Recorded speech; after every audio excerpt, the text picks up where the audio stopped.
はい、こんにちは。サックスプレイヤーの熊谷俊です。毎週1本ヴィンテージサックスを紹介する、ヴィンテージサックスコレクションズ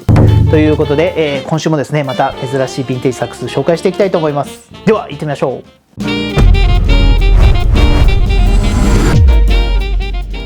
はい、今回紹介する、ヴィンテージサックスはですね、こちらです。セルマーアドルフサックスということで、アドルフサックスってもう皆さんね、前の動画でも紹介しましたけども、元というか元祖ですよね。サックスっていう楽器ができた元祖サックスなんですけども、セルマーでもアドルフサックスっていうのが実はあったんです。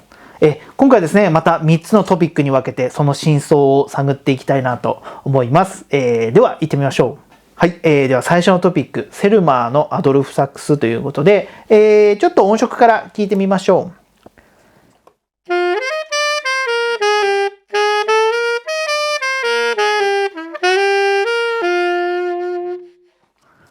ということで、なんともね、この明るいような、でもダークなようなというか、まさになんかこの中間かなっていうような印象ですかね。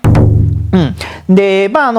ドルフサックスって、前の動画でも紹介しましたけども、元祖サックスですよね。サックスという、楽器ができた時のこの、アドルフさんがね、作ったアドルフサックスなんですけれども、実は1928年にですね、アドルフサックスカンパニーは、セルマーに買収されてしまいます。でも、セルマーは実は1931年ぐらいまで実はアドルフを作っていない、この空白の3年が販売していない3年があるんですけれども、31年以降、アドルフサックスっていうものを出していたんですけれども、結局アドルフサックス買収した後、既存の部品とか工具を使ってですね、組み立てていたんですよね、セルマーの方で。で、そういった形でセルマーのアドルフサックスみたいな。そういった形で販売をしていました。それが大体1944年ぐらいまで販売をされていたのかな。最後の年が44年っていうふうに記録されています。で、ただ、セルマーも結局買収した後に、1931年から36年ぐらいまではそういうふうにセルマーとしてなんだけれども、でも工具とか部品とかはアドルフの部品を使って組み立てていた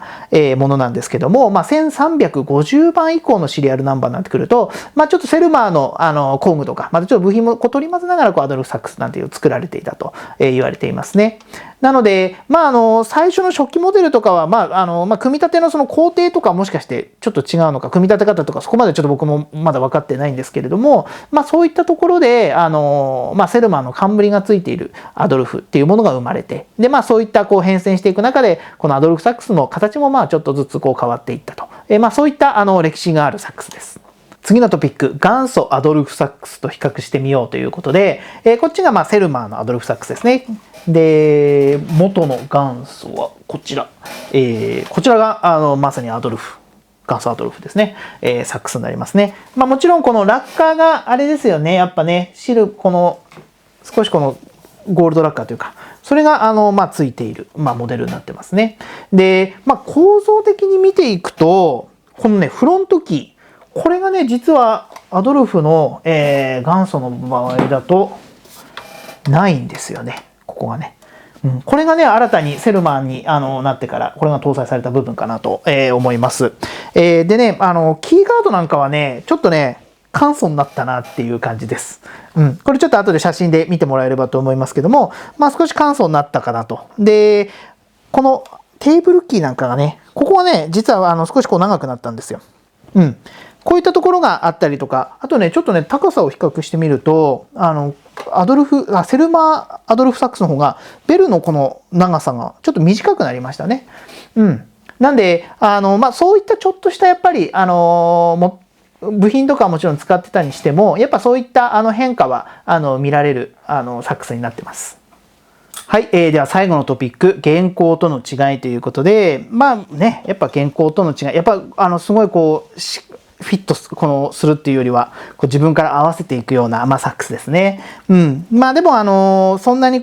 なんでしょう、難しいかっていうと、もちろん難しいですけども、少しちょっと脇を締めるような形でちゃんと構え方さえ身につけていければ吹けるサックスかなとは思います。ただ実践的かっていうとなかなかこの辺のテーブルキーであったりとか、ちょっと難しいかなっていう思うところが結構多くありますね。サウンド的なところも少しなんでしょうね、中間なところというか、こう何かこう特化したというか、ヴィンテージって結構こう渋いとか鋭いとか結構あるんですけど、なんかそういったところもないような、ある意味なんか中間的なところを狙いたい方にはなんかおすすめなんじゃないかなと思うサックスです。